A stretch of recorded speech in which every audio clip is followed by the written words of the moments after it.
Avez-vous déjà pensé que vos actions parlent plus fort que n'importe quel discours? Alors que beaucoup cherchent à prouver leur valeur par des paroles vides, vous pouvez vous démarquer par l'impact authentique de vos attitudes. La vérité, c'est que le monde prête attention à ceux qui agissent, pas à ceux qui promettent simplement. Mais utilisez-vous vraiment cet outil puissant à votre avantage? Il est temps de changer la donne, de retrouver votre estime de soi et de construire des relations significatives qui comptent vraiment.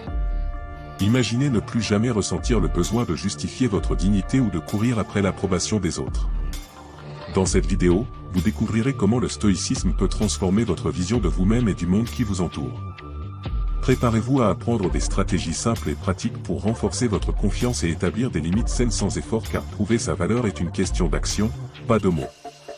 Si vous vous êtes déjà senti sous-estimé ou si vous souhaitez enfin montrer votre véritable valeur, aimez cette vidéo et partagez-la avec quelqu'un qui a besoin de ce message. Partons ensemble dans ce voyage. La force du stoïcisme dans les relations. Le stoïcisme nous enseigne que le véritable pouvoir dans toute relation réside dans nos attitudes, et non dans les circonstances extérieures. Imaginez cultiver l'amour de soi comme on entretient un jardin, l'arroser chaque jour avec des actions alignées à vos valeurs, et éliminer les mauvaises herbes, qui sont vos insécurités. Un exemple concret. Prenez quelques minutes chaque matin pour réfléchir à ce qui compte vraiment. Méditer 5 minutes avant de commencer la journée est une pratique stoïcienne qui peut transformer votre vision du monde et de vos relations. Comprendre le stoïcisme, c'est réaliser que des limites saines ne sont pas des barrières, mais des portails vers des relations plus authentiques. Pensez Y, diriez-vous, oui, à tout et à tout le monde, même si cela vous nuit? Bien sûr que non. Fixer des limites est un acte d'amour-propre et de respect mutuel. Par exemple, dire non à des invitations contraires à vos principes est une manière de montrer que vous valorisez votre dignité et votre estime de soi. Les relations significatives naissent d'un équilibre entre engagement envers les autres et envers soi-même. Le stoïcisme offre une sagesse pratique pour atteindre cet équilibre, en favorisant le détachement de ce qui échappe à notre contrôle. Avez-vous déjà réfléchi à la liberté que cela apporterait de cesser de vous soucier de l'opinion des autres? Cela ne signifie pas les ignorer, mais plutôt se concentrer sur des vertus stoïciennes comme la compassion et la loyauté. Après tout, les relations les plus solides se construisent sur la base solide de la connaissance et de la discipline de soi. Estime de soi et dignité. Selon les principes du stoïcisme, l'estime de soi ne doit pas être alimentée par les opinions des autres, mais par un engagement inébranlable envers ses propres vertus. Posez-vous cette question, est-il plus précieux d'être admiré ou de s'admirer soi-même? Construire l'estime de soi, c'est comme sculpter une œuvre d'art, cela demande patience et dévouement. Un exercice simple pour commencer? Notez, à la fin de chaque journée, une action qui reflète vos valeurs. Les petites victoires construisent de grandes forteresses intérieures. La dignité, quant à elle, est le reflet du respect que vous avez pour vous-même.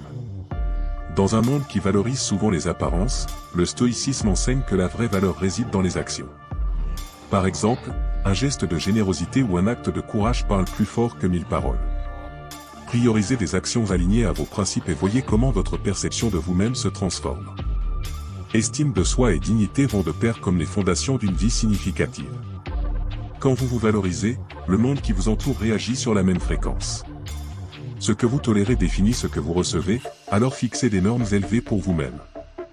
Adoptez des pratiques stoïciennes, comme une réflexion matinale sur ce que vous souhaitez accomplir, aide à maintenir ces normes claires. Et n'est-ce pas merveilleux de réaliser que la véritable approbation vient de l'intérieur? L'importance des actions. Ce sont les actions, et non les mots, qui définissent véritablement qui nous sommes et ce que nous représentons. Combien de fois avez-vous entendu des promesses qui n'ont jamais été tenues? Le stoïcisme nous rappelle qu'une vie vertueuse se vit par des actes concrets, et non par des intentions vides. Imaginez quelqu'un qui promet de vous aider sur un projet mais ne se présente jamais. Comparez cela à une personne qui agit discrètement, sans attendre de reconnaissance. Voilà la vraie valeur des actions. Les mots peuvent être doux, mais les actions sont solides comme le roc. Il est facile de dire « je vous respecte », mais le respect mutuel se construit dans les gestes du quotidien, une écoute attentive, une absence de jugement, une attitude sincère. Voulez-vous tester cela? Lors de votre prochaine rencontre avec quelqu'un d'important pour vous, observez davantage ce qu'ils font que ce qu'ils disent. Vous serez surpris de tout ce que cela peut révéler. Une vie alignée avec le stoïcisme valorise l'engagement envers ce qui est authentique. Pourquoi ne pas essayer un exercice simple? Choisissez une valeur importante pour vous comme la loyauté ou la compassion et engagez-vous à agir en fonction de cette valeur pendant une semaine. À la fin, réfléchissez à l'impact que cela a eu sur vos relations et votre estime de soi. Après tout, quand il s'agit de relations significatives, les actions sont le langage universel de la confiance. Participez à la réflexion. Avez-vous apprécié cet aperçu de la manière dont les actions révèlent ce qui compte vraiment ? Partagez dans les commentaires une expérience où vous avez constaté l'impact d'une action authentique. Et bien sûr, aimez cette vidéo pour soutenir davantage de réflexions comme celle-ci. Établir des limites. Dire non peut être difficile, mais c'est une compétence essentielle pour préserver votre dignité et votre bien-être émotionnel.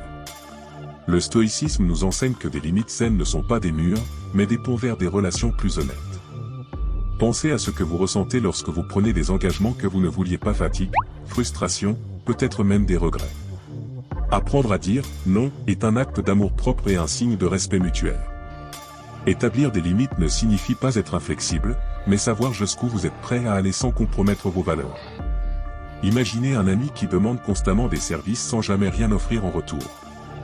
Vous n'avez pas besoin de couper cette relation, mais de clarifier ce qui est acceptable pour vous. Des phrases simples comme « je ne peux pas maintenant, mais je peux t'aider plus tard » montrent que vous vous souciez de l'autre tout en valorisant votre énergie et votre temps. En définissant des limites, vous enseignez au monde comment vous souhaitez être traité. Pourquoi ne pas commencer petit à petit ? Identifiez 3 situations où vous avez du mal à dire « non » et entraînez-vous à formuler des réponses qui reflètent vos priorités.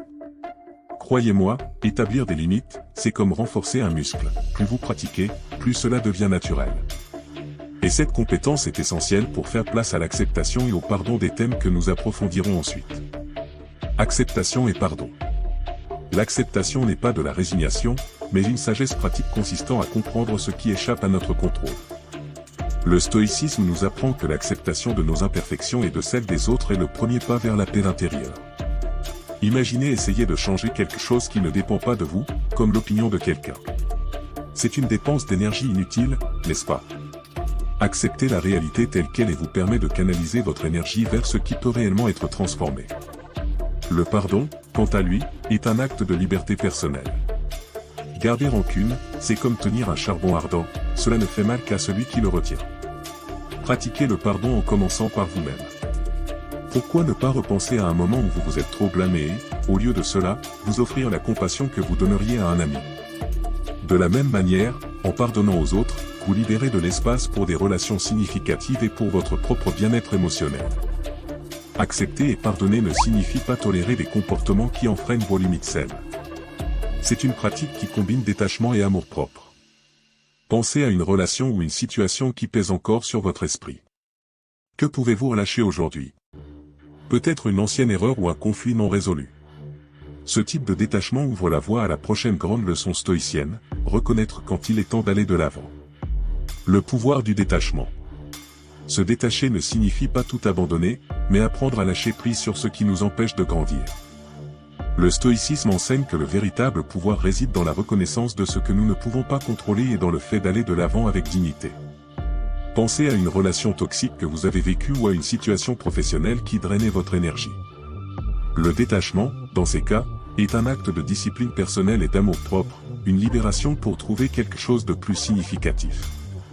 En pratiquant le détachement, vous ne dites pas que rien n'a d'importance, mais que vous priorisez ce qui compte vraiment. Imaginez tenir une poignée de sable, plus vous serrez, plus il vous échappe. Lâcher prise est un geste de sagesse pratique, une opportunité d'embrasser de nouvelles possibilités. Pourquoi ne pas commencer par identifier un objet, une habitude ou une relation qui n'a plus de sens dans votre vie ? Donnez, terminez ou transformez, mais faites-le avec intention. Le détachement est également la clé pour préserver des relations significatives. Lorsque nous cessons de vouloir contrôler ou changer les autres, nous créons un espace pour le respect mutuel. Un exemple pratique ? Au lieu d'insister pour que quelqu'un change, concentrez-vous sur l'alignement de vos propres actions avec vos valeurs. Cela ouvre la voie à cultiver des vertus stoïciennes dans les relations, comme l'honnêteté et la loyauté, que nous explorerons ensuite. Pratiquez les vertus dans les relations. Des vertus comme l'honnêteté, la loyauté et la compassion sont les piliers des relations significatives. Le stoïcisme nous invite à exercer ces qualités au quotidien, à travers nos actions. Imaginez la force d'un geste honnête, reconnaître une erreur au lieu de la cacher, ou tenir une promesse même lorsque personne ne regarde. Ce sont ces actes qui construisent la confiance, la base de toute relation durable. La loyauté, quant à elle, ne consiste pas seulement à être présent, mais à s'engager véritablement pour le bien-être de l'autre. Un exemple simple est de soutenir un ami dans un moment difficile, même si cela demande des sacrifices. De petits gestes, comme écouter sans juger ou offrir de l'aide sans attendre de retour, sont des démonstrations concrètes des vertus stoïciennes qui transforment les connexions humaines. Enfin, la compassion nous rappelle que personne n'est parfait et que nous sommes tous en constante évolution. Au lieu de pointer les erreurs, pourquoi ne pas tendre la main pour aider? Imaginez la puissance de créer un environnement où le pardon et le respect mutuel sont naturels. En cultivant les vertus dans nos relations, nous renforçons non seulement nos liens avec les autres, mais aussi notre propre connaissance de soi et notre bien-être émotionnel. Et maintenant? Maintenant que vous savez comment prouver votre valeur sans dire un mot, la question est, que ferez-vous à partir d'aujourd'hui pour appliquer ces connaissances? Quelles actions reflèteront qui vous êtes vraiment? Rappelez-vous, le monde n'observe pas ce que vous dites, mais ce que vous faites. Il est temps de montrer, par vos actes, le respect que vous avez pour vous-même et pour les autres. Pourquoi ne pas commencer en mettant en pratique au moins une vertu stoïcienne dans vos relations? Cela peut être l'honnêteté en reconnaissant une erreur, la compassion en offrant de l'aide sans attendre quoi que ce soit en retour, ou la discipline personnelle en établissant des limites qui protègent votre dignité. De petits changements peuvent engendrer de grandes transformations dans votre vie et vos relations. Si vous êtes prêt à transformer votre vie et vos relations, abonnez-vous à la chaîne et activez les notifications pour ne manquer aucun des prochains contenus. Ensemble, explorons davantage le stoïcisme et le pouvoir des actions. Et maintenant, dites-moi en commentaire, quel sera votre premier pas?